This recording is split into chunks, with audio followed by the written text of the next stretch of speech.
ছয় দিন পরে নখ খসে যাবে, 9 দিন পরে চুল। কবর গাহের সামান নিতে কইরো না কেউ ভুল। কবর জায়গা ভালো নয়, আমল দিয়ে কবর গৃহ সাজিয়ে নিতে হয়। 6 দিন পরে নখ খসে যাবে, 9 দিন পরে চুল। কবর গাহের সামান নিতে কইরো না কেউ ভুল। কবর জায়গা ভালো নয়, কবর জায়গা ভালো নয়, কবর জায়গা ভালো নয়, আমল দিয়ে কবর গৃহ সাজিয়ে নিতে হয়। আমল দিয়ে কবর গৃহ সাজিয়ে নিতে হয়। 17 দিনে পেট ফেটে শেষে পোকার খাদ্য হবে। 60 দিন পরে গোশ থাকবে না, কঙ্কাল পড়ে রবে।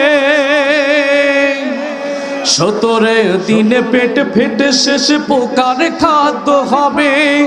60 দিন পরে গোশ থাকবে না, কঙ্কাল পড়ে রবে। 90 দিন হাড়গুলো সব, 90 দিন হাড়গুলো সব আলাদা হয়ে রয়। কবর জায়গা ভালো নয়, কবর জায়গা ভালো নয়, কবর জায়গা ভালো নয়, আমল দিয়ে কবর গৃহ সাজিয়ে নিতে হয়। আমল দিয়ে কবর গৃহ সাজিয়ে নিতে হয়। 6 দিন পরে নখ খসে যাবে, 9 দিন পরে চুল।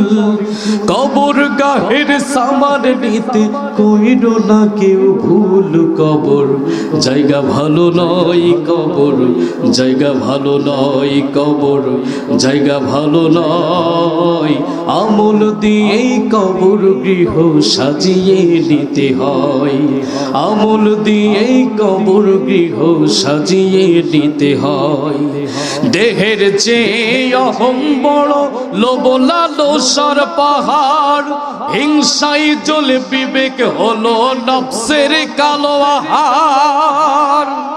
দেহের চেয়ে অহং বড়, লোভ লালসার পাহাড়। হিংসায় জ্বলে বিবেক হলো নফসের কালো আহার।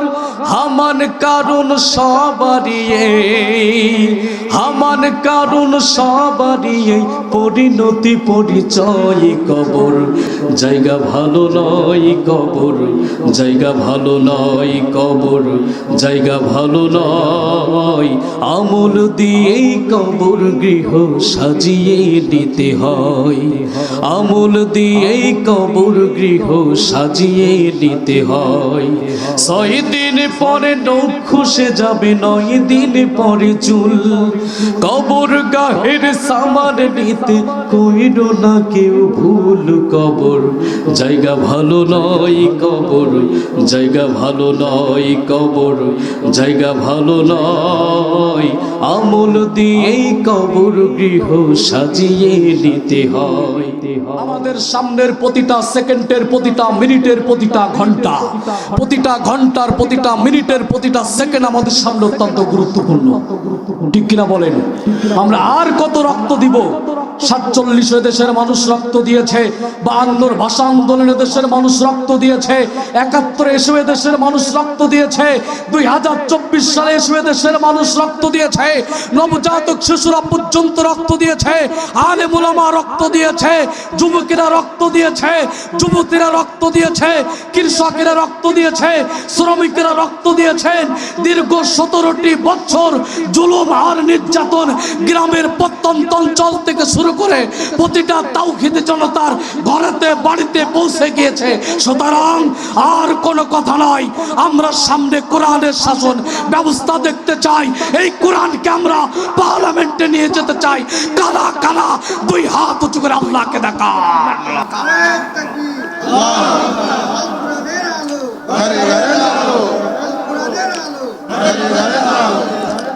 সম্মানিত হাজিরিন, আজকে যদি এই সমাজে যদি কোরআনের শাসন ব্যবস্থা যদি থাকতো, এই সমাজে যদি কোরআনের পার্লামেন্ট থাকতো, থাকতো, তাহলে আবুল সরকারের মতন এই নাস্তিক কখনো কোনোদিন আল্লাহকে নিয়ে কটূক্ত করতে পারত না। কথা বলেন না কেন? কথা বলেন না কেন? আবুল সরকারের মতন এই নর্দমার কীট আল্লাহকে নিয়ে কখনো কোনোদিন কটূক্তি করতে পারত না। কোরআনুল কারীমের 58 নম্বর সূরা, সূরা আল মুজাদালার 21 নম্বর আয়াতের ভিতরে আল্লাহ তাআলা বললেন, কাতাবাল্লাহু লা আগলিবান্না আনা ওয়া রাসূলি ইন্নাল্লাহা কাবিয়্যুন আজিজ। আল্লাহ তাআলা বললেন, গোলাম শোনো, আমি কান থেকে হাজার হাজার বছর আগে লিখেই রেখে দিয়েছি যে আমি এবং আমার রাসূলগণ অবশ্যই অবশ্যই বিজয় হব। আর আমার পথে যারা থাকবে, আমার ইকামতে দ্বীনের পথে যারা থাকবে, ইসলামের পথে যারা থাকবে, ইসলামী হুকুমতের পথে যারা থাকবে, কোরআনের পথে যারা থাকবে, আমি আল্লাহ তাআলা অবশ্যই অবশ্যই আমি আমার মুমিন বান্দাদেরকেও বিজয় করব। আমরা আল্লাহ তাআলার কাছে প্রশ্ন করলাম, আল্লাহ তাআলা মুমিনদের জন্য আরো কি কোনো সুসংবাদ আছে? সুবহানাল্লাহ বলেন। আল্লাহ তাআলা কোরআনুল কারীমের 61 নম্বর সূরা, সূরা আস-সাফফাত 13 নম্বর আয়াতের ভিতরে বললেন, আল্লাহ তাআলা বললেন, ওয়া উখরা তুহিব্বুনাহা নাসরুম মিনাল্লাহি ওয়া ফাতুহুন করিব ওয়া বাশশিরিল মুমিনিন। আল্লাহ তাআলা বললেন, এই কথাটা শোনার আগেই পড়েন সুবহানাল্লাহ। এই কথাটা শোনার আগেই পড়েন সুবহানাল্লাহ। এবার এমন এক দুইটা সুসংবাদ আল্লাহ তাআলা দিচ্ছেন, শুনে আপনারা খুশি হয়ে যাবেন। সুবহানাল্লাহ পড়েন। আমরা আল্লাহ তাআলার কাছে বললাম, আল্লাহ তাআলা সেই দুইটা জিনিস কি? আল্লাহু আকবার। আল্লাহ তাআলা বললেন, ও আমার গোলাম, আল্লাহ তাআলা বললেন, ও আমার গোলাম একটু ভালো করে শোনো, আমি রব্বুল আলামিন, যারা মুমিন আমি রব্বুল আলামিন তাদেরকে দুইটা পুরস্কার দান করব। কয়টা জিনিস? আল্লাহ তাআলা বললেন, এই দুইটা জিনিস তোমরা সকলেই আবার ভালোবাসো। সুবহানাল্লাহ পড়েন। আমরা আল্লাহ তাআলার কাছে বললাম, আল্লাহ সেই দুইটা জিনিস কি? আল্লাহ তাআলা বললেন, নাসরুম মিনাল্লাহি ওয়া ফাতুহুন করিব ওয়া বাশশিরিল মুমিনিন। আল্লাহ তাআলা বললেন, সেই দুইটা জিনিস হচ্ছে, আমি আমার মুমিন বান্দাদেরকে নিকটতম বিজয় দান করব, আর আমি আল্লাহ তাআলা আসমান থেকেই তাদেরকে সাহায্য করব। এখন আপনাদের কাছে আমার প্রশ্ন, আল্লাহর ওয়াদা সত্য নাকি মিথ্যা? কথা বলেন। আল্লাহর ওয়াদা সত্য নাকি মিথ্যা? আল্লাহ তাআলা কোরআনুল কারীমের সূরাতুল আলী ইমরানের 139 নম্বর আয়াতে বললেন, মুমিনেরা বিজয় হবে। আল্লাহ তাআলা সূরাতুল মুজাদালার 21 নম্বর আয়াতের ভিতরে বললেন, মুমিনেরা বিজয় হবে। আল্লাহ তাআলা সূরাতুস সাফফাত 13 নম্বর আয়াতে বললেন, মুমিনেরা বিজয় হবে। আল্লাহু আকবার। এই জন্য মুমিনের উপরে হামলা, মামলা, জেল, জুলুম, জরিমানা আসবে, তারপর মুমিন আল্লাহর কাছে ছাড়া তার মসনদকে নত করতে পারে না। ঠিক কিনা বলেন? মুমিনের উপরে হামলা, মামলা, জেল, জুলুম, জরিমানা, হত্যা মামলা আসবে, তারপরেও মুমিন আল্লাহর কাছে ছাড়া কারোর কাছে তার মসনদকে নত করতে পারে না। ঠিক কিনা বলেন? আল্লাহ তাআলা বলেছেন, মুমিনের উপরে হামলা আসবে, মামলা আসবে, জেল আসবে, জুলুম আসবে, বিপদ আসবে, মুসিবত আসবে, তারপরে মুমিন আল্লাহর কাছে ছাড়া তার মসনদকে নত করবে না। ঠিক কিনা বলেন? কারণ মুমিন জানে, আমি হাজার বিপদের ভিতরে পড়লেও, আমাকে ফাঁসির কন্ডেন সেলে রাখলেও আমার আল্লাহ আমাকে সাহায্য করবে। ঠিক কিনা বলেন?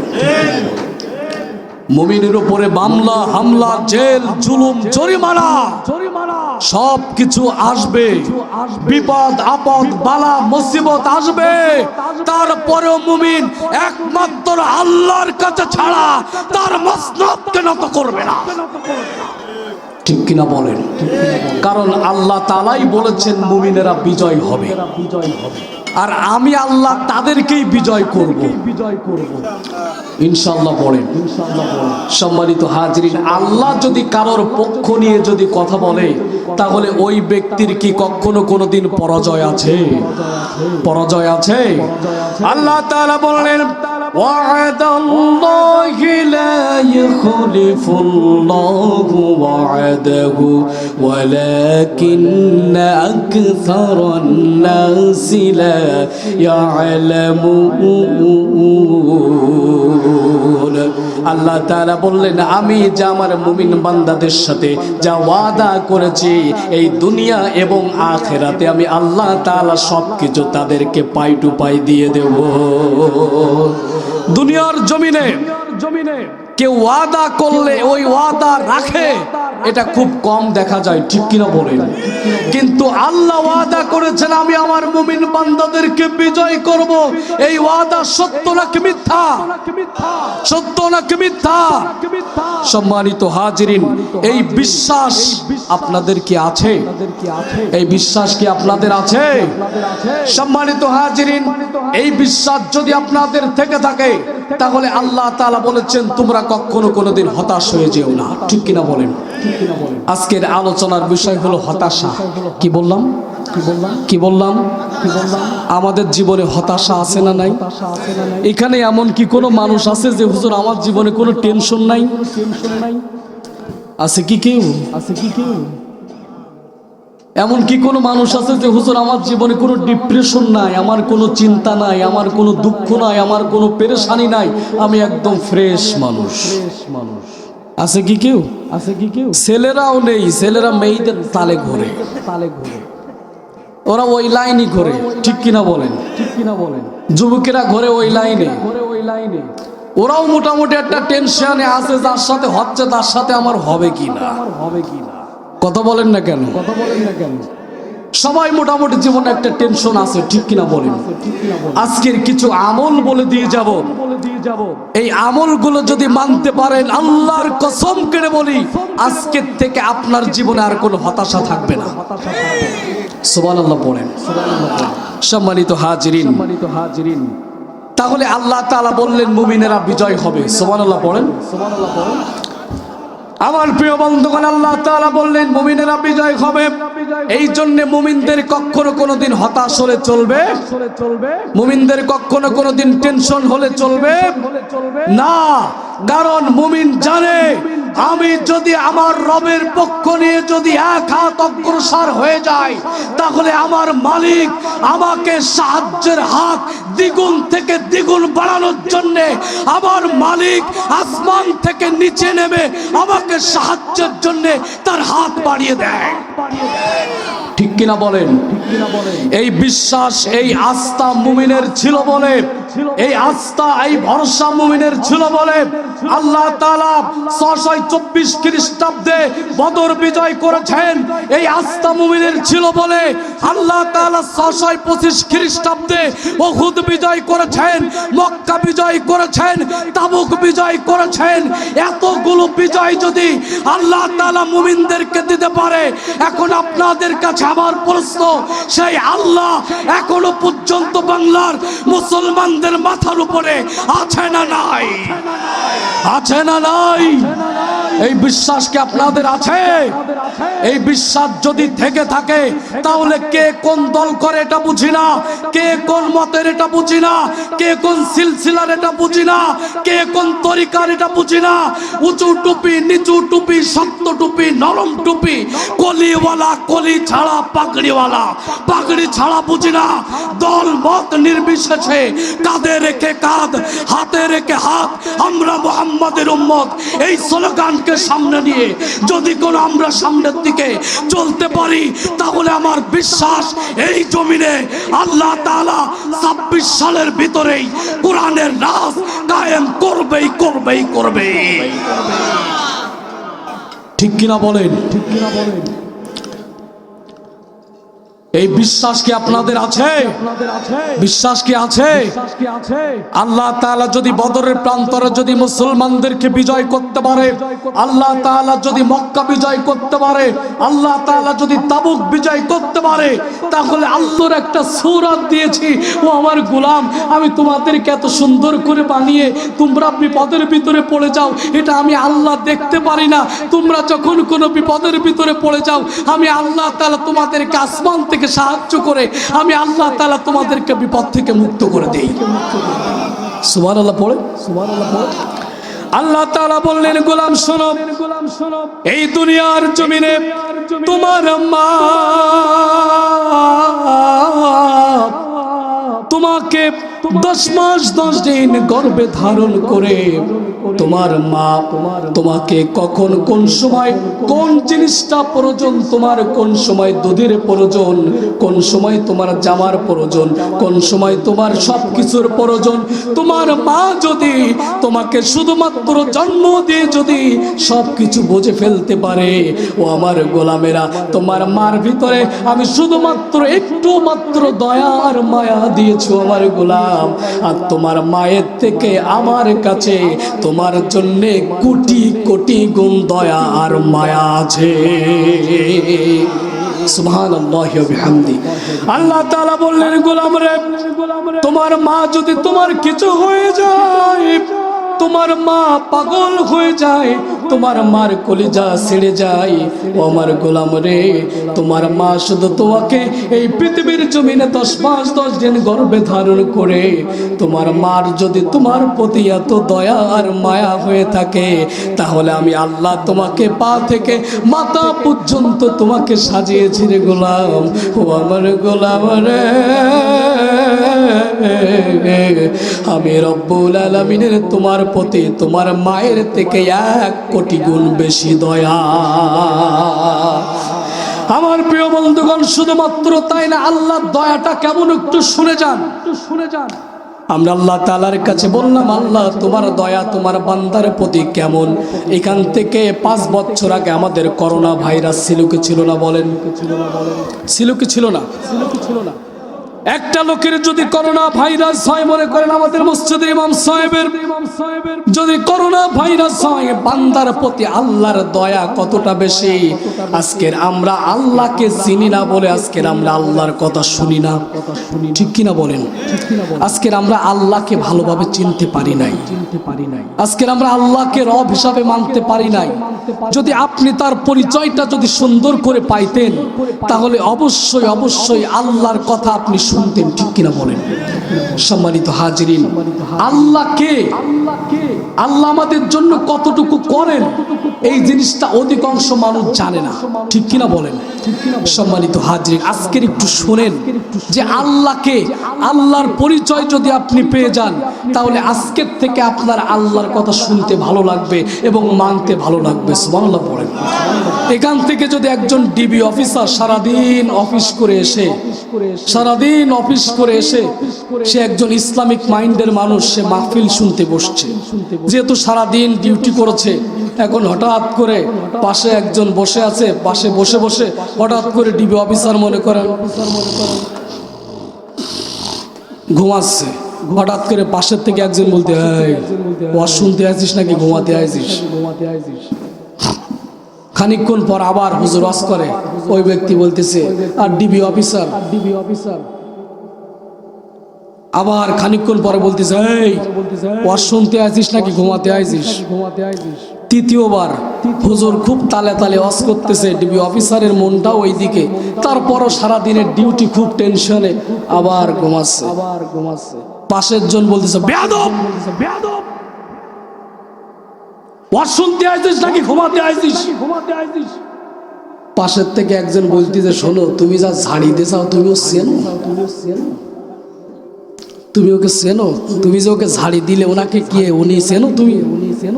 বলতেছে কে উনি? বলতেছে উনি আমাদের থানার টিভি অফিসার। ওরে আল্লাহ, ওরে আল্লাহ, ও যদি চিনতো কখনো কোনোদিন ডিবি অফিসারকে ধাওয়া মারতো? কথা বলেন। আজকের আমরা শুধুমাত্র আল্লাহকে চিনি না বলে আজকের আমরা হুজুরিরা সারাদিন বলতেছি ঘুষ খাইও না, ঘুষ খাইও না, ঘুষ খাইও না, ঘুষ খাইও না। ঠিক কিনা বলেন? ঘুষ খেয়েও না এ কথা আমার নাকি আল্লাহর? কথা বলেন। সারাদিন আমরা বলতেছি সুদ খাইও না, সুদ খাইও না, সুদ খাইও না, সুদ খাইও না, সুদ খাইও না। তারপরেও ইসলামিক কায়দায় খায়। ইসলামিক কায়দা বোঝেন আপনারা? ইসলামিক কায়দা বোঝেন? ঘুষ খাওয়ার ইসলামিক কায়দা বোঝেন আপনারা? মোটামুটি মনে করেন অফিসার হচ্ছে এরকম দাড়ি টাড়ি আছে, মোটামুটি টুপি টুপি বাতায় দিয়ে বইছে। হঠাৎ করে মনে করেন রমজান মাসে 25 রমজান একটা ফাইল সই করার জন্য মোটামুটি যা হোক একজন লোক গেছে, আমাদের মতন একজন লোক গিয়েছে, স্যার একটু ফাইলটা সই করে দেন। ফাইলটা দেওয়ার সাথে সাথে বলতেছে কি, স্যার এটা একটু রাখবেন, একটু রাখবেন। বেয়াদব, বেয়াদব,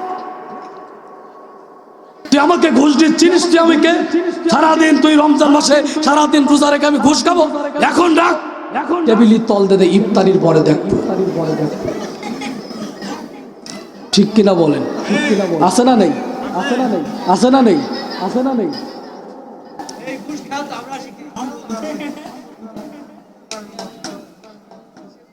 ঠিক কিনা বলেন? এটা ইসলামিক কায়দায় খায়। এখন খাবে না, ইফতারির পরে দেখবে। ঠিক কিনা বলেন? ঠিক কিনা বলেন? সম্মানিত হাজিরিন, এই জন্য আজকে যদি আমরা আল্লাহ তাআলাকে যদি চিনতে পারতাম তাহলে আল্লাহ তাআলার নাফরমানি কখনো কোনোদিন করতাম না। ঠিক কিনা বলেন? ঠিক কিনা বলেন? সম্মানিত হাজিরিন, এই জন্য আজকের একটা কথা আয়নার মতো পরিষ্কার করে শুনে যান। মনে করেন 2020 সালে করোনায় ইমাম সাহেব হুজুর মনে করেন বা আমি করোনা আক্রান্ত হয়ে গেলাম। করোনায় আক্রান্ত হলে অক্সিজেনের প্রয়োজন আছে না নাই ভাই? আমার প্রিয় বন্ধুগণ, আল্লাহ তাআলা কত বড় দয়া, আল্লাহ তাআলা কত বড় মায়া বান্দার প্রতি একটু শুনে। হুজুরের যদি করোনা ভাইরাস হয়ে যায়, এখান থেকে তাকে সিটি মেডিকেলে নিয়ে যাওয়া হলো না, একটা সরকারি হসপিটাল অর্থাৎ 250 বেডে তাকে নিয়ে যাওয়া হলো। নিয়ে যাওয়ার পরে ডাক্তার সাহেব বলতেছেন, হুজুরকে যদি আমাদের হসপিটালে যদি রাখতে হয় তাহলে দিন তাকে ঘন্টায় তাকে 200 টাকা দিতে হবে। ঘন্টায় কত? ঘন্টায় কত? কথা বলেন তো, ঘন্টায় কত? ঘন্টায় কত? ঘন্টায় 200 টাকা দিতে হবে। তাহলে একদিনে কত হয়? দিনে কত হয়? একদিনে কত হয়? একদিনে কত হয়? 4800 টাকা। কত হয়? কত হয়? 24 ঘন্টায় কত হয়? ঘন্টায় কত হয়? আমি ঢাকা ইউনাইটেড হসপিটালের কথা বলি নাই, আমি খুলনা সিটি মেডিকেলের কথা বলি নাই, আমি 250 বেডের কথা বলছি, একটা সরকারি হসপিটাল। ওখানে নিয়ে যাওয়ার পর ইমাম সাহেবকে বলতেছেন, ইমাম সাহেবকে যদি রাখতে হয় তাহলে ঘন্টায় কত দেওয়া লাগবে? আবার বলেন কত? 200 টাকা দেওয়া লাগবে। এখন একদিন পরে ইমাম সাহেব বাঁচলো কি মরলো এটা ডাক্তারের দেখার বিষয় নাই। একদিন পরে যদি তাকে রিলিজ দেওয়া হয় তাহলে ওই 4800 টাকার অক্সিজেন যে সে গ্রহণ করেছে ওই 4800 টাকা আগেই দিয়ে তাকে হসপিটাল থেকে বের হতে হবে। ঠিক কিনা বলেন? ঠিক কিনা বলেন? 4800 টাকা তাকে দিয়েই হসপিটাল থেকে বের হতে হবে। রোগী মরলো নাকি বাঁচলো এটা হসপিটাল কর্তৃপক্ষ জানে না, এটা হসপিটাল কর্তৃপক্ষ দেখবে না। 4800 টাকা না দেওয়া পর্যন্ত রোগী কিন্তু হসপিটাল থেকে বের হতে দেয় না, কারণ সে 4800 টাকার অক্সিজেন গ্রহণ করেছে। ঠিক কিনা বলেন? আমার প্রিয় বন্ধুগণ, আল্লাহকে একটু বুঝুন। আমাদের বাংলার জমিনে ঘন্টায় যদি 200 টাকার করে অক্সিজেন যদি লাগে তাহলে এক বছরে অক্সিজেন লাগে 17,52,000 টাকার। কত টাকা? কত টাকা? হুজুরকে যদি 1 বছর যদি হসপিটালে রাখা হয় শুধুমাত্র অক্সিজেনের জন্য তাহলে তার হসপিটালের বিল আসবে 17,52,000 টাকা। কত টাকা? কত কত কত? 17,52,000 টাকা। 1 বছরে অক্সিজেন খরচ তার আসবে। আমার প্রিয় আল্লাহর গোলাম, এক বছরে যদি 17,52,000 টাকার অক্সিজেন যদি আমাদের লাগে, আমাদের কাছ থেকে ওই আল্লাহ 17 বছর ওই আল্লাহ 17,52,000 টাকার অক্সিজেন আমাদেরকে যিনি বিনা হিসাবে দান করেন তিনি হলো আল্লাহ। আল্লাহু আকবার, আল্লাহু আকবার। তাহলে আপনি বেঁচেছেন 60 বছর, আপনি বাঁচেন 50 বছর, আপনি বাঁচেন 30 বছর, আপনি বাঁচেন 40 বছর। তাহলে এখন নিজের বিবেকের কাছে প্রশ্ন করে দেখেন, ওই আল্লাহ তাআলা আপনাকে কত লক্ষ টাকার অক্সিজেন তিনি আপনাকে ফ্রিতেই দিয়েছেন। আর যিনি আপনাকে ফ্রিতে অক্সিজেন দেন তিনি হলো আমার আল্লাহ। সুবহানাল্লাহ। শুধুমাত্র তাই নয়, বিজ্ঞানীর গবেষণায় বলছি, একজন বিজ্ঞানী বলেছেন একটা মানুষের পা থেকে শুরু করে তার পা থেকে মাথা পর্যন্ত শুরু করে একটা মানুষের যে বডি স্ট্রাকচার রয়েছে, এই বডি স্ট্রাকচারের ভিতরে একটা মানুষের হাড় হাড্ডি, এমন করে হাত পা চোখ, এমন করে একটা মানুষের শরীরের ভিতরে আল্লাহ তাআলা 3.5 কোটি টাকার, এমন করে 3.5 কোটি টাকার হাত পা চোখ তাকে দান করেছে। সুবহানাল্লাহ পড়েন, সুবহানাল্লাহ পড়েন। আজকের যাদের একটা হাত ভেঙে যায়, একটা পা ভেঙে যায়, তারা বুঝে এর কত কষ্ট, কত কষ্ট। ঠিক কিনা বলেন? ঠিক কিনা বলেন? সম্মানিত হাজিরিন, সম্মানিত হাজিরিন,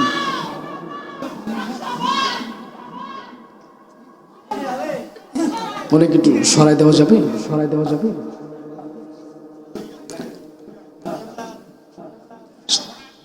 সম্মানিত ভাইরা, সম্মানিত ভাইরা, উনাকে কি জীবনে আজকে দেখতেছেন নাকি এর আগেও দেখছেন? নাকি এর আগেও দেখছেন?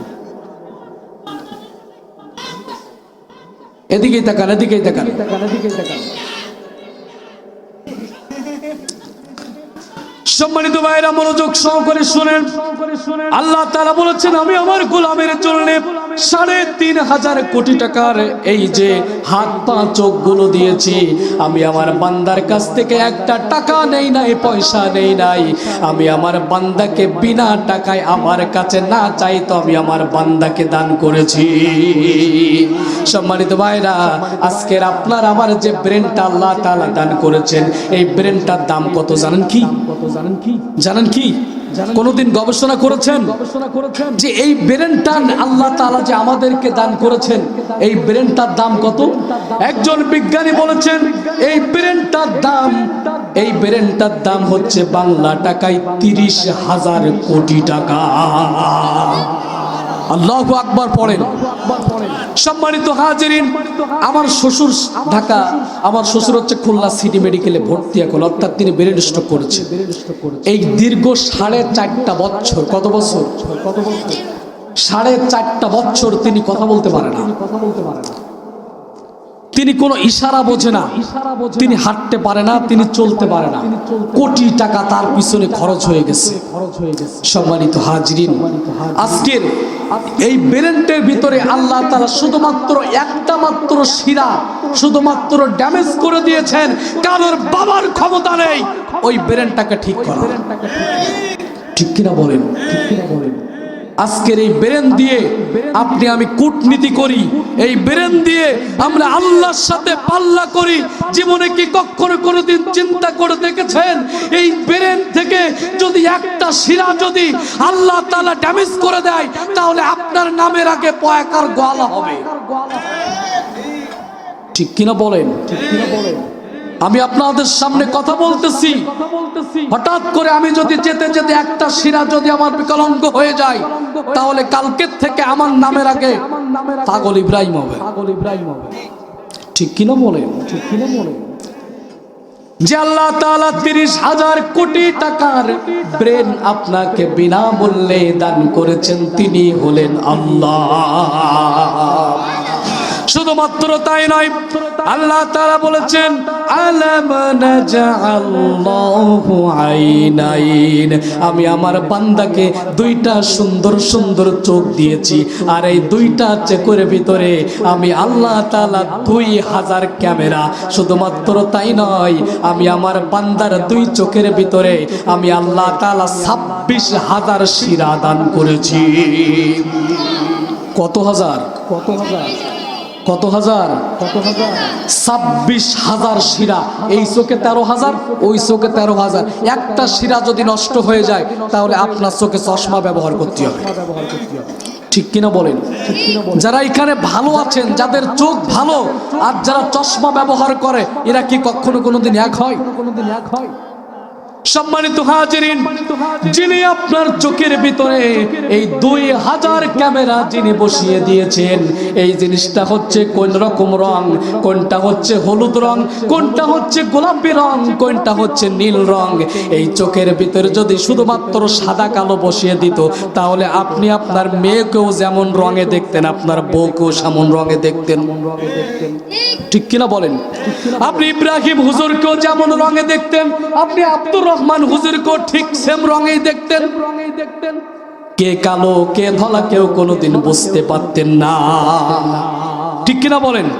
আল্লাহ তাআলা বলেছেন, ও আমার গোলাম, আমার তোমার প্রতি এত মায়া, আলাম নাজআল্লাহু আইনাইন, আমি রব্বুল আলামিন, আমি তোমার এই দুই চোখের ভিতরে 26,000 শিরা দান করেছি, কারণ কোনটা কোন রং তুমি যেন স্পষ্ট ভাবে বুঝতে পারো। শুধুমাত্র তাই না, আল্লাহ তাআলা বলেছেন, ওয়ালিসানাও ওয়া শাফাতাইন, আমি রব্বুল আলামিন তোমার এই দুই ঠোঁটের মাঝখানে একটি জিহ্বা দান করেছি, এই জিহ্বা দিয়ে তুমি 2 কোটি স্বাদ আস্বাদন করতে পারো। সুবহানাল্লাহ, সুবহানাল্লাহ। সম্মানিত হাজিরিন, কত 2 কোটি, কত 2 কোটি স্বাদ আস্বাদন করা যায়।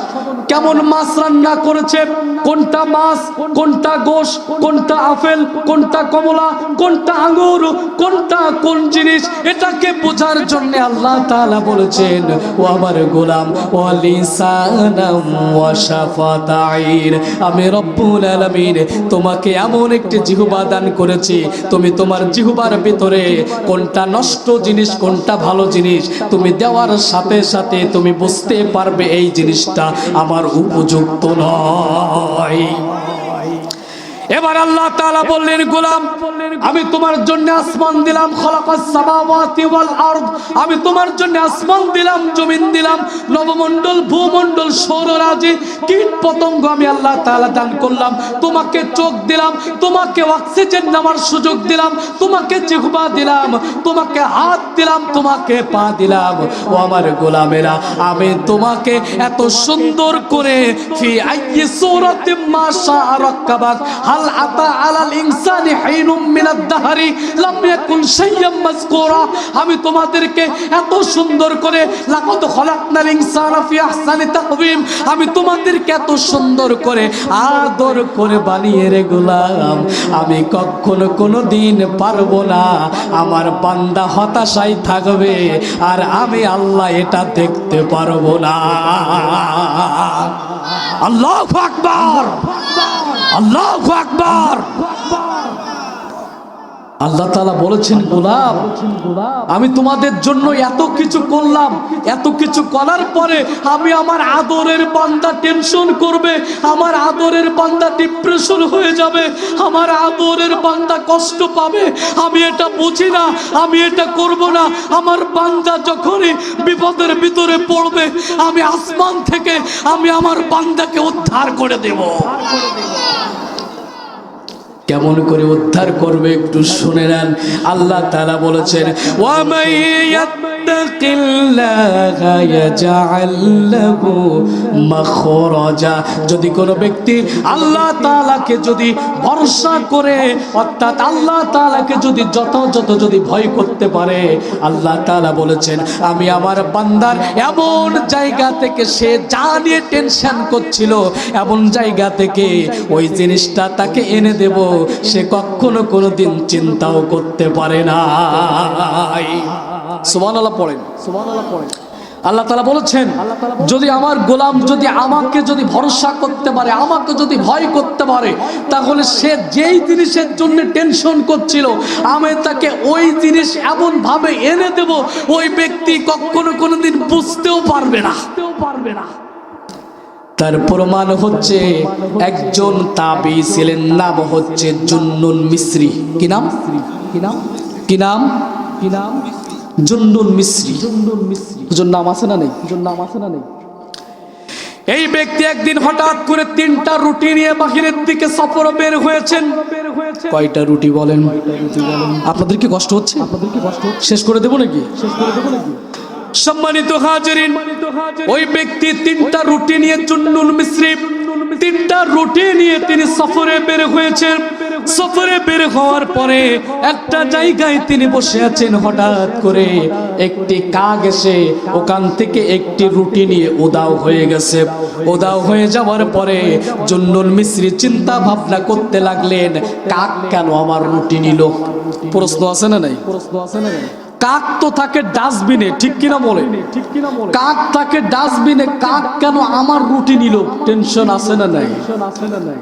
হঠাৎ করে যেহেতু তিনি একজন আল্লাহর ওলি, ওলিরা প্রত্যেকটা সময় প্রত্যেকটা জিনিস নিয়ে গবেষণা করে। কাক কেন আমার রুটি নিল? রুটি যদি নিত অন্য কোনো পাখি নিত, কাক কেন আমার রুটি নিল? এই চিন্তা করতে করতে জুন্নুন মিসরি কাকের পাশ দৌড় দিয়েছে। আল্লাহু আকবার বলেন। জোর যখন দিয়েছেন জুন্নুন মিসরি হঠাৎ করে কাকের পিছনে পিছনে দৌড় মেরে দেখেন কাকটা একটি পাহাড়ের উপরে উঠলেন। পাহাড়ের উপরে ওঠার পরে জুন্নুন মিসরি আস্তে আস্তে, যেহেতু আল্লাহর একজন ওলি মানুষ, আল্লাহ তাআলার সাথে যারা ওলি, আলা ইন্না আউলিয়া আল্লাহি লা খাউফুন আলাইহিম ওয়া লা হুম ইয়াহজানুন, যারা আল্লাহর ওলিরা আল্লাহ তাআলার প্রকৃত বন্ধু। সম্মানিত হাজিরিন, জুন্নুন মিসরি ওই কাকের পাশ ওই কাকের পিছে পিছে তিনি পাহাড়ের উপরে উঠলেন। ওঠার পরে তিনি দেখতে পেলেন কাকটা একটি ডালের উপরে বসে আছেন আর রুটিটা তার গালের ভিতরে আছেন। তার পা দিয়ে তার গাল থেকে ওই রুটিটা ছোট্ট ছোট্ট করে ছেড়ে ছেড়ে ওই গুহার ভিতরে ফেলতেছেন। অর্থাৎ ওই পাহাড়ের ভিতরে একটা গুহা ছিল, ওই গুহার ভিতরে তিনি ওই রুটিটা তার পা দিয়ে ছিঁড়ে ছিঁড়ে ওই গুহার ভিতরে ফেলতেছেন। এমন সময় জুন্নুন মিসরি হঠাৎ করে তিনি চিন্তা ভাবনা করতে লাগলেন, কাক তো আমার কাছ থেকে রুটি নিল, কিন্তু সে নিজে কেন খাচ্ছে না, কাকে দিচ্ছে? প্রশ্ন আছে না নাই? কাক যেহেতু রুটি নিয়েছে তাহলে সে তো মোটামুটি নিজেই খাওয়ার জন্যই নিয়েছে, ঠিক কিনা বলেন? কিন্তু পা দিয়ে ছিঁড়ে ছিঁড়ে গুহার ভিতরে কেন ফেলে? আমার প্রিয় বন্ধুগণ, জুন্নুন মিসরি আবার সাথে সাথে আরো একটু উপরে উঠলেন। ওঠার পরে তিনি দেখতে পাইলেন ওই গুহার ভিতরে একজন আল্লাহর একজন বুজুর্গ ব্যক্তি ওই গুহার ভিতরে অবস্থান করছে। জুন্নুন মিসরি আর ওখানে দেরি করলেন না, সাথে সাথে গুহার বাহির দিয়ে তিনি ওই যে গুহার দরজার কাছে তিনি পৌঁছে গিয়েছেন। পৌঁছে যাওয়ার পরে তিনি ওই ব্যক্তিকে সালাম দিলেন। সালাম দেওয়ার পরে ওই ব্যক্তি সালামের জবাব দিলেন। দেওয়ার পরে ওই ব্যক্তিকে বলতেছেন, কে আপনি? তিনি বললেন, আমি একজন আল্লাহর বান্দা। আল্লাহু আকবার, আল্লাহু আকবার। ওই ব্যক্তি বলতেছেন, আপনি কে? তিনি বললেন, আমি জুন্নুন মিসরি। তিনি বললেন, আপনি কেন আমার এখানে আসছেন? তিনি বললেন, কাক যে আপনাকে রুটিটা ছিঁড়ে ছিঁড়ে দিচ্ছে, ওই রুটিটা হচ্ছে আমার এখান থেকে কাক নিয়ে এসে আপনাকে দিচ্ছে। তখন জুন্নুন মিসরি বললেন, ভাইজান আপনি এই গুহার ভিতরে কতদিন পর্যন্ত আছেন?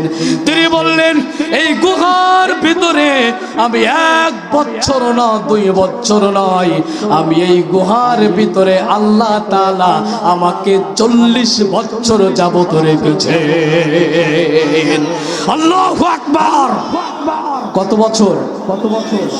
তিনি বললেন, ভাইজান তাহলে আপনাকে এখানে খাওয়া দাওয়ার ব্যবস্থা কেমনে হয়?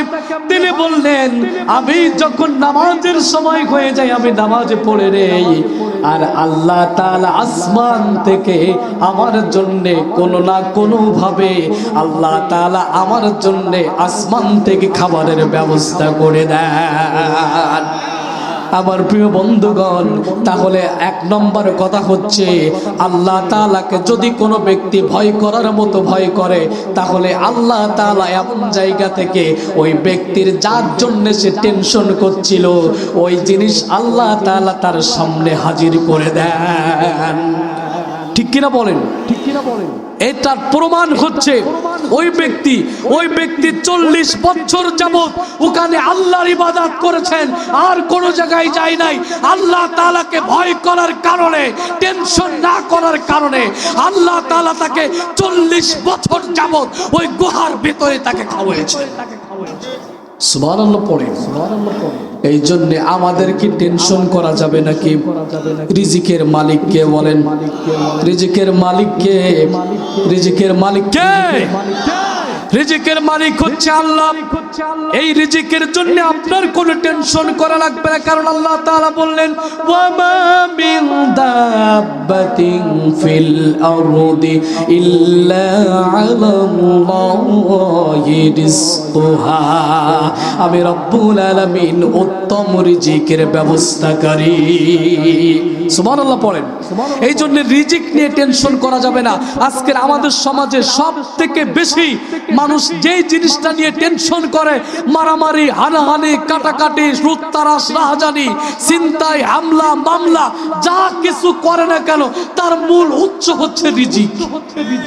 ঠিক কিনা বলেন? ভাই জমি ভাই ফাঁকি দেয় মানে রিজিকের জন্য। কথা বলেন হুজুর, কথা বলেন হুজুর। ঠিক কিনা বলেন? ঠিক কিনা বলেন? প্রত্যেকটা মুহূর্তে মানুষ রিজিকের জন্যই সবকিছু করে। একটা মানুষ এই পথ দিয়ে অন্ধকারে মোটরসাইকেল নিয়ে যাচ্ছে, একজন গরিব মানুষ হঠাৎ করে একজন সন্ত্রাস এসে তার গলাটা কেটে দিয়ে তার মোটরসাইকেলটা নিয়ে যায়, সেও কিন্তু রিজিকের জন্যই নেয়। ঠিক কিনা বলেন? ঠিক কিনা? সে জানে যদি মোটরসাইকেলটা চুরি করে যদি বেচতে পারে তো আমার কিছু টাকা হবে, আমার কিছু টাকা হবে। ঠিক কিনা বলেন? ঠিক কিনা বলেন? সম্মানিত হাজিরিন, কিন্তু আল্লাহ বলেছেন যদি কোনো ব্যক্তি আমাকে যদি ভয় করতে পারে, যদি ভয় করতে পারে, টেনশন যদি না করে, আমি আল্লাহ তাআলা তাকে এমন জায়গা থেকে রিজিকের ব্যবস্থা করে দেই ওই ব্যক্তি সেটা কোনোদিন মনেও করে নাই। সুবহানাল্লাহ বলেন, সুবহানাল্লাহ বলেন। এখান থেকে গত বছরও আমি জানতাম না যে আপনাদের এখানে আমার রিজিক আছে। জানতাম কি? আমি গত বছর 28 নভেম্বর মাহফিল করেছি নলিয়ান, আজকের এখানে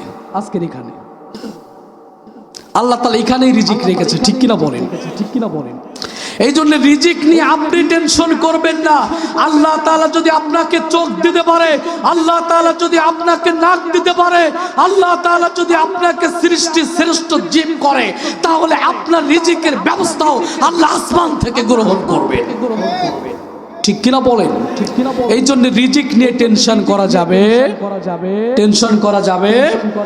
সম্মানিত হাজিরিন, রিজিক নিয়ে টেনশন করা যাবে না, কারণ একমাত্র আল্লাহকেই ভয় করতে হবে, হতাশ হওয়া যাবে। আজকের আলোচনার বিষয় কি? আলোচনার বিষয় হতাশ। হতাশ হওয়া যাবে? ভরসা করতে হবে কার উপরে? ভরসা করতে হবে কার উপরে? আল্লাহর উপরে যদি আপনি ভরসা করতে পারেন। আল্লাহর নবীজির একজন সাহাবীর কথা আমার মনে পড়ে গেল। আল্লাহর নবীজির সাহাবীর নাম হচ্ছে আউফ বিন মালিক। কি নাম? এই নামটা সকলের মুখস্থ করতে হবে। কি নাম? কি নাম? কি নাম? আপনাদের কি মনে হয় কষ্ট হচ্ছে নাকি? কষ্ট হচ্ছে? কষ্ট যদি না হয় অন্তত জবাব দেন।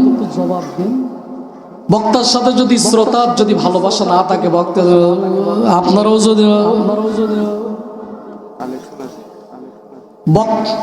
সম্মানিত হাজিরিন, তাহলে সাহাবীর নাম কি? আউফ বিন মালিক আল আশজাই। এই সাহাবীর বয়স 70 বছর। কত বছর? ঈমান এনেছে 8 মাস আগে। কত মাস? টেনশন না করলে, আল্লাহকে যে ভয় করলে আল্লাহ তাআলা রিজিক দেন, তার জ্বলন্ত প্রমাণ হচ্ছে এই সাহাবী।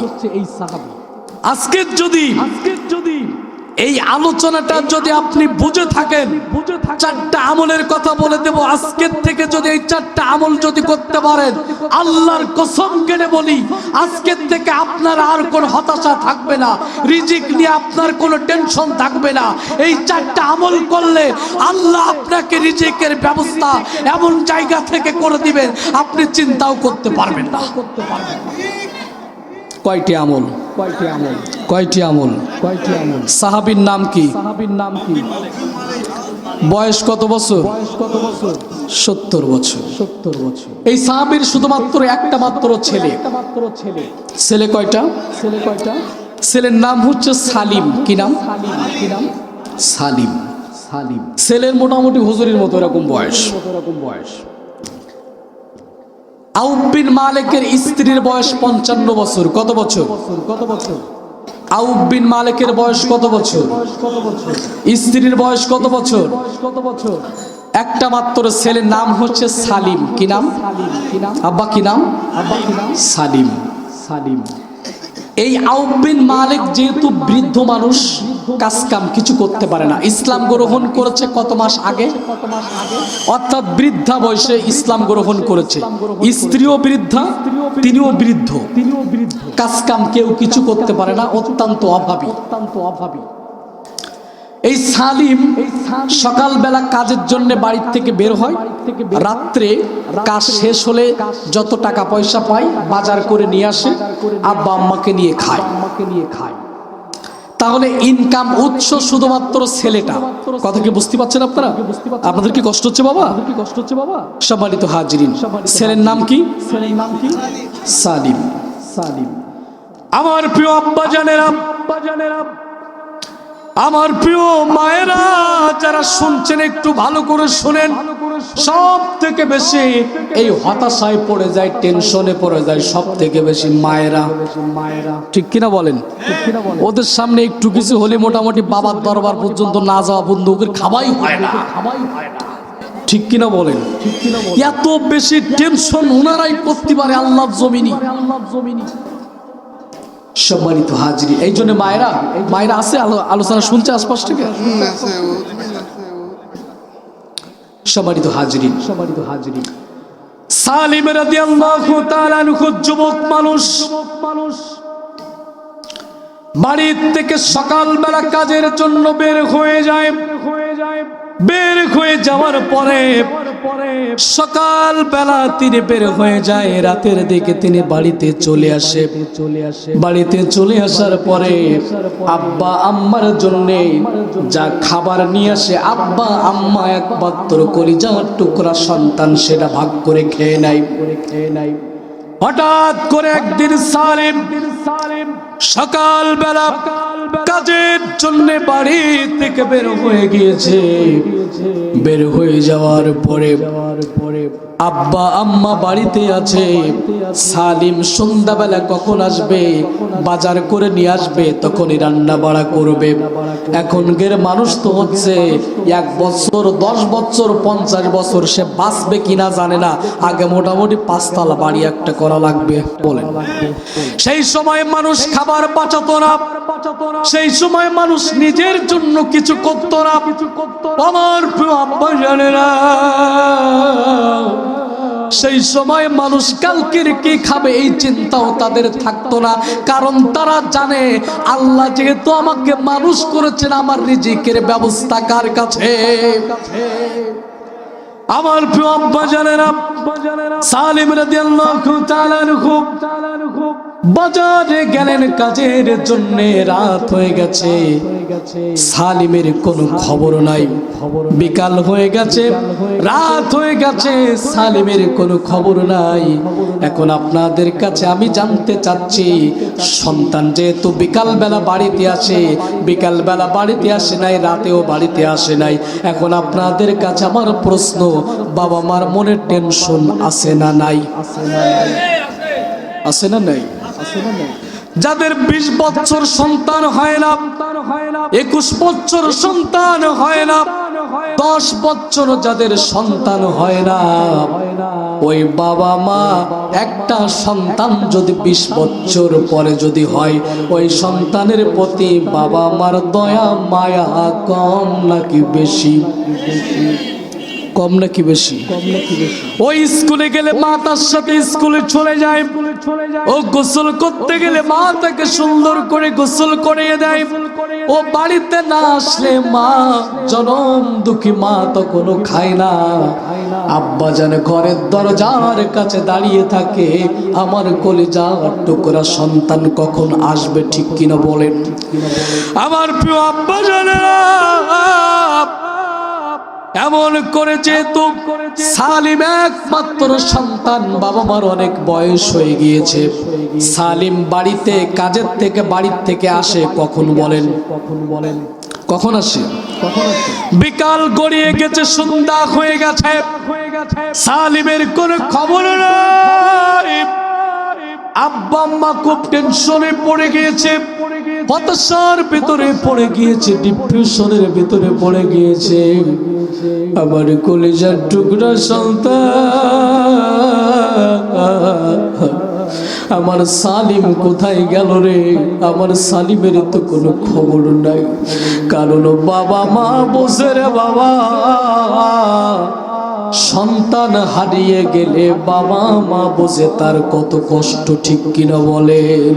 কারণ বাবার থেকে মা বেশি বোঝে, কারণ মা 10 মাস 10 দিন গর্ভে ধারণ করে তাকে কষ্ট করেই দুনিয়াতে এনেছে। মায়ের এক ধার দুধের দাম,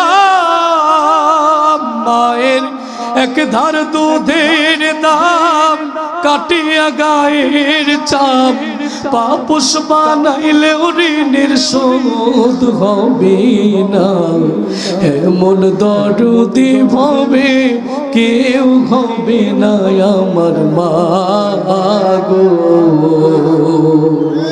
এমন দরদি হবে কেউ হবে না আমার মা গো। পিতা আনন্দে মাতিয়া সাগরে ভাসাইয়া, সেই যে চইলা গেল আর আইল না। পিতা আনন্দে মাতিয়া সাগরে ভাসাইয়া, সেই যে চইলা গেল ফিরাই আইল না। মায়ে ধরিয়া জঠরে, মায়ে ধরিয়া জঠরে কত কষ্ট করে 10 মাস 10 দিন পরে পেল বেদনা। এমন দরদি হবে কেউ হবে না আমার মা গো, এমন দরদি হবে কেউ হবে না আমার মা গো। মায়ের এক ধার দুধের দাম কাটিয়া গায়ের চাপ, পাপস বানাইলে ঋণের শোধ হবে না। এমন দরদি হবে কেউ হবে না আমার মা গো। সম্মানিত হাজরিন, মাই বুঝে যে একটা সন্তান হারিয়ে গেলে কত কষ্ট, ঠিক কিনা বলেন আব্বা? সম্মানিত ভাইরা, তাহলে সালিম বিকালবেলা বাড়িতে আসে নাই, রাতেও যখন বাড়িতে আসে নাই, আউফ বিন মালিকের টেনশন আছে না নাই আব্বা? আব্বা জান কষ্ট পাচ্ছেন? আব্বা কষ্ট পাচ্ছেন আপনারা? আব্বা জানেরা, যখন তিনি নাই, আউফ বিন মালিক খুব টেনশন শুরু করে দিয়েছে। আমার সন্তান কোথায় গেল, কি হলো? আমার সন্তান তো প্রত্যেক দিন বিকালবেলা বাড়িতে আসে, কোথায় গেল আমার সন্তান? হঠাৎ করে তিনি যখন টেনশন করতেছেন, একবার ঘরে যায়, একবার বাহিরে যায়, সেই সময় তো ফোনের কোনো ব্যবস্থা নাই রে বাবা। সেই সময় তো চিঠির কোনো ব্যবস্থা নাই যে অমুক জায়গায় গেলে, আমেরিকায় গেলেও এখন ফোনের ভিতরে ভিডিও কলে দেখা যায়, ঠিক কিনা? কিন্তু সেই সময় সালিম খালার বাড়ি গেছে নাকি মামুর বাড়ি গেছে, এটা তো কেউ জানে না। আউফ বিন মালিক টেনশন করে, ঘরেতে 55 বছরের বিবি সন্তানের জন্য কাটা কবুতরের মতো ছটফট করে, আমার সন্তান কোথায় গেল। আব্বাজান তারা যখন টেনশন করতেছে, টেনশন করতে করতে ফজরের আজান হয়ে গেছে। সালিমের কোনো খবর নাই। ফজরের আজান যখন হয়ে গেছে, আউফ বিন মালিক মুসলমান হয়েছে কত মাস আগে? মনে আছে আপনাদের? মনে আছে আপনাদের? কত মাস? কত মাস? আজকের আলোচনার বিষয় কি? আলোচনার বিষয় কি? সম্মানিত হাজিরিন, আউফ বিন মালিক যখন ফজরের আজান হয়েছে মসজিদ থেকে, আজান হয়ে যাওয়ার পরে যেহেতু তিনি মুসলমান, তিনি তো আর ঘরেতে শুয়ে থাকতে পারে না। কিন্তু আজকের আমাদের সভ্য সমাজের মানুষ আজান হয়ে যায় আরো তখন কম্বলটা ভালো করে গায়ে দেয় যেন আজান কানে না আসে। ঠিক কিনা বলেন? ঠিক কিনা বলেন? কম্বল তখন আরো লাইন করে গায়ে দেয়। ঠিক কিনা? ঠিক কিনা? এরা মুসলমান না। ঠিক কিনা বলেন? ঠিক কিনা বলেন? শয়তান একজন বেনামাজিকে দেখলে এরকম থালুমালু খেয়ে ওঠে, হায় হায় খেয়ে ওঠে, হায় হায়। আমি আল্লাহ তাআলার একটা মাত্র আদেশ অমান্য করেছি, তাই আল্লাহ আমাকে মারদুদ বলেছেন, শয়তান বলেছেন। আর তুই দিনে আল্লাহ তাআলার 17 ওয়াক্ত নামাজ তুই পড়িসনি, তুই আমার থেকে আরো বেশি শয়তান। ঠিক কিনা বলে?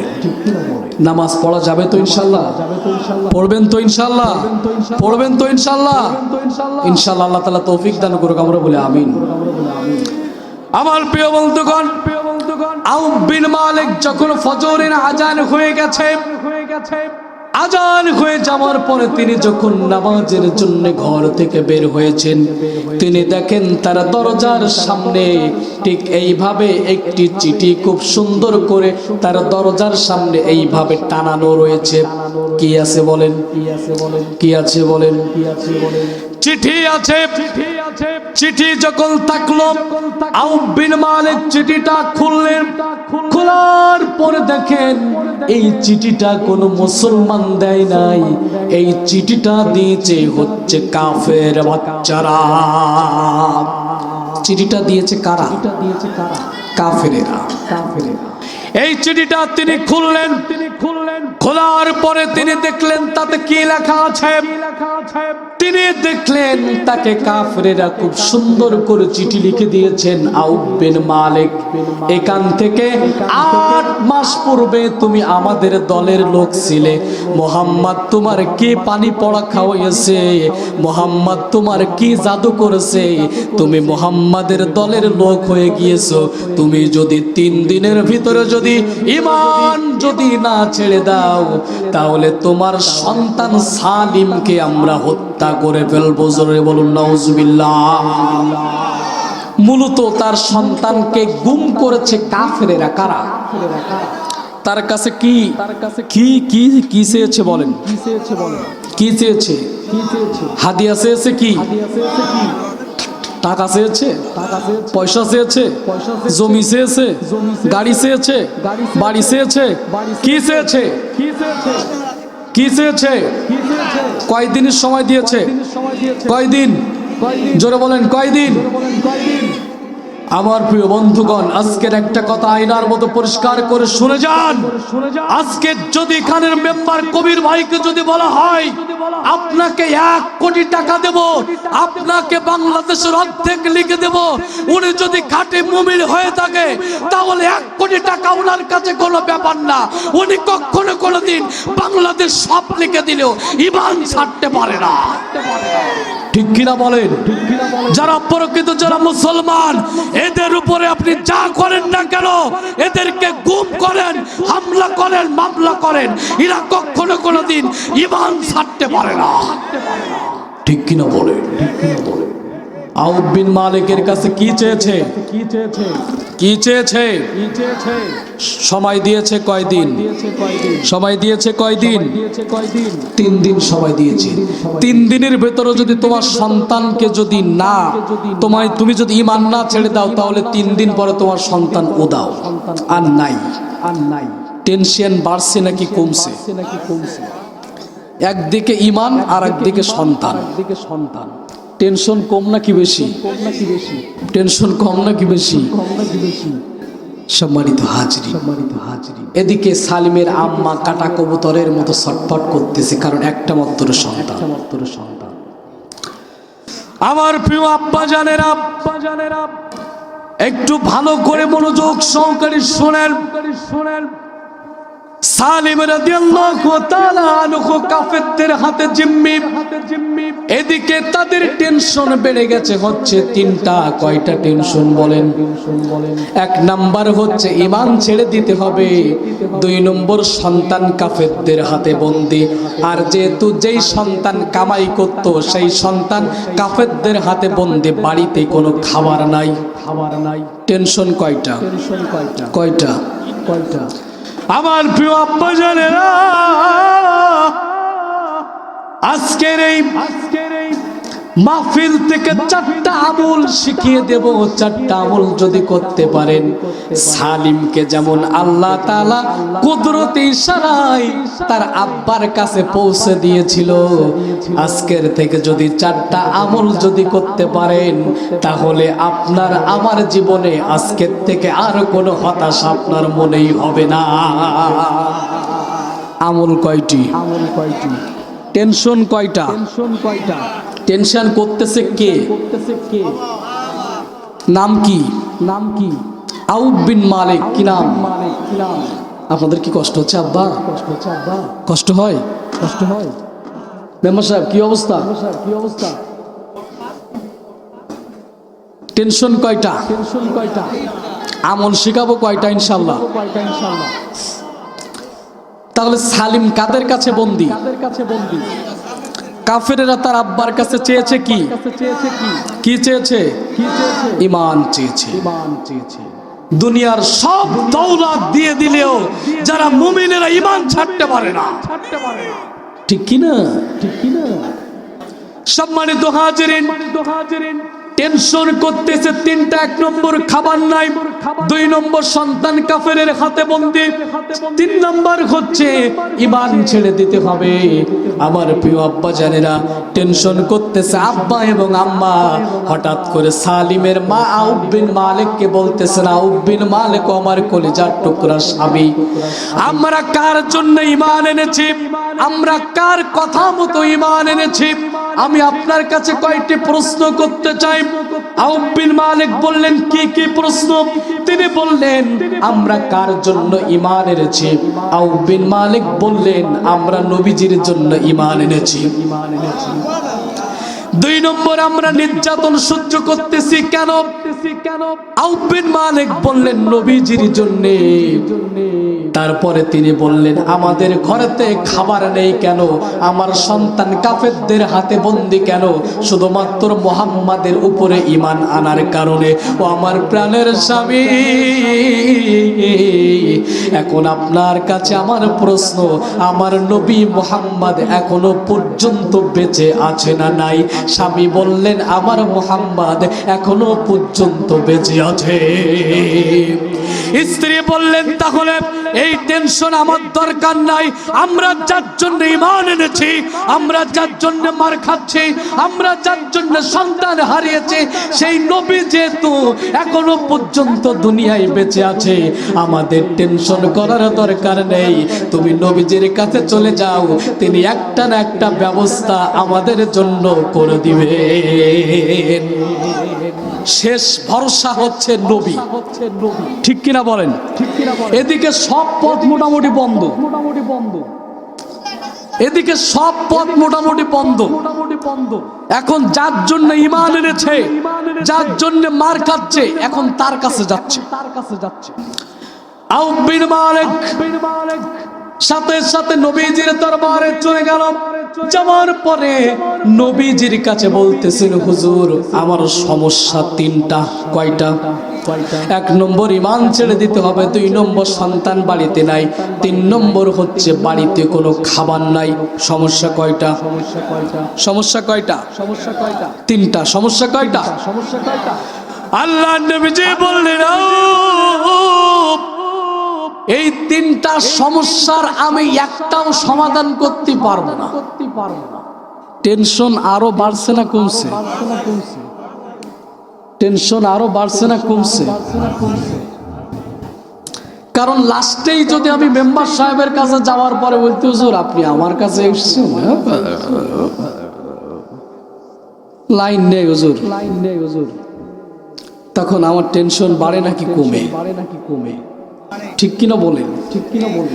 এখন আউফ বিন মালিক যার জন্য ঈমান আনলো, যার জন্য সন্তান হারালো, যার জন্য খাবার নাই, যার জন্য সন্তানটা কাফেরদের হাতে জিম্মি, সেই ব্যক্তি যদি আমি সারা জীবন আমি মেম্বার সাহেবের দল করার পরে পরে পরে হঠাৎ করে আমার একটা বিচারের জন্য আমি ওনার কাছে যাওয়ার পরে বলতে আমি তো তোমার কিছু করতে পারবো না, তোমার কিছু করতে পারবো না, তাহলে জায়গা আছে? তখন নিজের কাছে নিজের মুখ জুতোর বাড়ি হতে মন চায়। ঠিক কিনা বলেন? ঠিক কিনা বলেন? তো সারা জীবন তোমার দল করে ওর থেকে যদি আমি ওনার দল করতাম তাহলে তো মোটামুটি রিলিফের মালটা আমার ঘরে আসতো। ঠিক কিনা বলেন? ঠিক কিনা বলেন? অন্তত সারা জীবন তোমার দল না করে যদি আমি হুজুরের দল করতাম তাহলে তো 30 কেজি চালের কাঠ আমার বাড়ি আসতো। ঠিক কিনা বলেন? ঠিক কিনা বলেন? এখন উনি যদি বলে যে আমি কিছু করতে পারবো না, টেনশন আছে না নাই?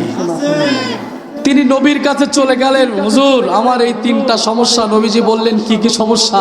তিনি বললেন হুজুর আমার সন্তানকে বাড়িতে এনে দিতে হবে, 2 নম্বর আমাকে কিছু খাবারের ব্যবস্থা করতে হবে, আর আমি ঈমান ছেড়ে দিতে পারবো না হুজুর, আমি আপনার দলেই থাকবো, এই 3টা ব্যবস্থা আপনাকে করতে হবে।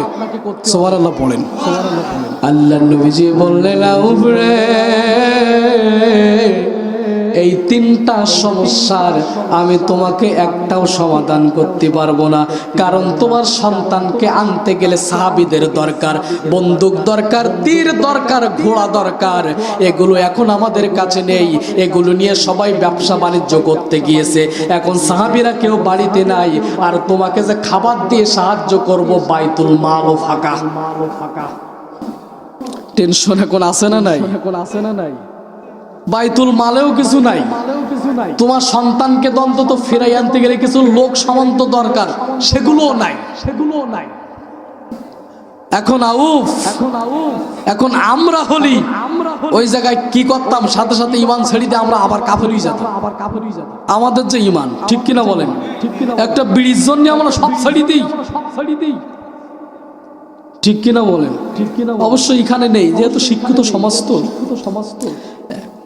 একটা 7 জন্য আসরের আজান হয়, একটা 7 জন্য এর ভাই ওর ভাই অমুক ভাই তমুক ভাই করতে করতে আসরের আজান হয়ে যাচ্ছে, একটা চা খাবার নিশায় ওর নামাজই আসে না, তাহলে ওর কি ঈমান আছে?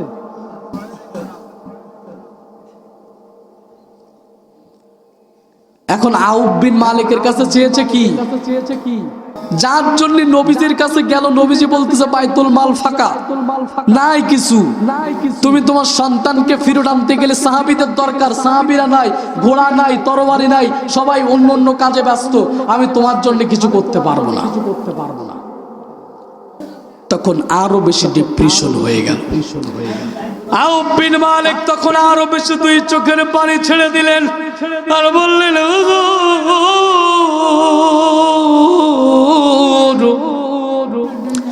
আমি লাশ ভরসা আপনার কাছে আসছি হুজুর, এখন আপনি বলতেছেন আমার জন্য কিছু করতে পারবেন না, এখন আমি আমার বোরকে কিভাবে মুখ দেখাবো? ঠিক কিনা বলেন? ঠিক কিনা? অন্তত যা হোক ওখান থেকে বেশি আসলেও তো বোর কাছে কোনো ক্ষমা নেই, আছে? বউ কমান তুমি সারা জীবন করি দিও, ঠিক কিনা বলেন? ঠিক কিনা বলেন? অন্তত আমাকে বউরা কবে যে তুমি সারা জীবন মেম্বারের দল, এখন তোমার এই, ঠিক কিনা বলেন? ঠিক কিনা? আছে না নাই? আছে না নাই? এরকম সোনার বউ আমাদের আছে না নাই? আমাদের আছে না নাই? একজন যদি নেই, মানে ওর বউই নেই, সম্মানিত হাজিরিন, তাহলে আউফ বিন মালিক বললেন, হুজুর তাহলে আমার জন্য কি আপনার পক্ষ থেকে কে কিছু নাই? আউফ বিন মালিককে আল্লাহর নবীজি বললেন, আউফ রে, টেনশন করার কোনো দরকার নাই, হতাশ হওয়ার কোনো দরকার নাই, ডিপ্রেশন হয়ে যাওয়ার কোনো দরকার নাই। 4টা আমল তোমাকে শিখিয়ে দেব। যদি 4টা আমল যদি তুমি করতে পারো, তোমার সন্তান কালকে ফজরের সময়ের ভিতরে তোমাকে তোমার দরজায় আব্বা বলে ডাকবে। কয়টা আমল? আরো জোরে, জোর হলো না, আরো জোরে, কয়টা? আল্লাহ নবীজি বললেন, আউফ রে, 1 নাম্বার আমল হলো তোমার বাড়িতে যা আছে তুমি সাথে সাথে আল্লাহর রাস্তায় দান করো। ওর বাড়িতে কিছু রুই, খাওয়ার দাওয়ার সব বন্ধ, সন্তান নাই, অলরেডি 2 দিন হয়ে গেছে, বাকি আছে আর 1 দিন। কয়দিন? 1 দিনের ভিতরে সে এখন ঈমানও ছাড়ে নাই। কাফেররা তার সন্তানকে টর্চারিং করতেছে। সন্তানকে বলতেছেন, আউফ বিন মালিককে নবীজি বলতেছেন, আউফ বিন মালিক রে, 4টা আমলের ভিতরে 1 নাম্বার হচ্ছে তোমার বাড়িতে যা আছে আল্লাহর রাস্তায় দান করে দাও। আল্লাহু আকবার পড়েন। এখন আপনাদের কাছে আমার প্রশ্ন, আব্বাজান, এখন আপনাদের কাছে আমার প্রশ্ন, আউফ বিন মালিকের থেকে আপনাকে আমাকে আল্লাহ ভালো রেখেছেন কিনা? ভালো রেখেছেন কিনা? আউফ বিন মালিকের তো ঘরে কিছু নাই, খাবার নাই, টাকা নাই, পয়সা নাই, কিছু নাই। ওর থেকে আল্লাহ পাক আপনাকে আমাকে ভালো রেখেছেন কিনা? আমাদের তো গাড়ি আছে, বাড়ি আছে, ব্যাংক আছে, ব্যালেন্স আছে, আমাদের তো 5 তলা বাড়ি আছে, আর আল্লাহ তাআলা তো আপনাকে আমাকে বিনা টাকায় 17,52,000 টাকার অক্সিজেন দিয়ে এমনি দানই করতেছে। ঠিক কিনা বলেন? তাহলে তার থেকে আপনি আমি ভালো আছি কিনা? তুমি মরলে খাওয়াও পাড়ার লোক ডেকে, তুমি মাসে মাসে অনেক টাকা ব্যাংকে রাখো জমা, বাড়ি বাড়ি ভিক্ষা করে তোমার বাবা মা। ঠিক কিনা বলেন? তুমি মাসে মাসে অনেক টাকা ব্যাংকে রাখো জমা, বাড়ি বাড়ি ভিক্ষা করে তোমার বাবা মা। হায়রে তোমার বাবা মা, তোমার বউয়ের হাতে সোনার বালা, তোমার বউয়ের হাতে সোনার বালা, দিন যায় তার কত সুখে, মরলে খাওয়াও পাড়ার লোক ডেকে, তুমি মরলে খাওয়াও পাড়ার লোক ডেকে। তুমি জিন্দা থাকতে 1 মুঠো ভাত, বাবা মা বেঁচে থাকতে 1 মুঠো ভাত দাও নাই বাবা মার মুখে, মরলে খাওয়াও পাড়ার লোক ডেকে, তুমি মরলে খাওয়াও পাড়ার লোক ডেকে। তুমি হুজুর ডেকে মিলাদ পড়াও 4 দিনের সভায়, কেউ 4 দিন, কেউ 40 দিন, তারপর ভুলে যায় তাদের, তারপর ভুলে যায়। তুমি হুজুর ডেকে মিলাদ পড়াও 4 দিনের সভায়, কেউ 4 দিন, কেউ 40 দিন, তারপর ভুলে যায় সবাই, তারপর ভুলে যায়। তোমার বউয়ের কথায় মা বাবাকে, তোমার বউয়ের কথায় মা বাবাকে রেখো না বৃদ্ধাশ্রমে, মরলে খাওয়াও পাড়ার লোক ডেকে, তুমি মরলে খাওয়াও পাড়ার লোক ডেকে।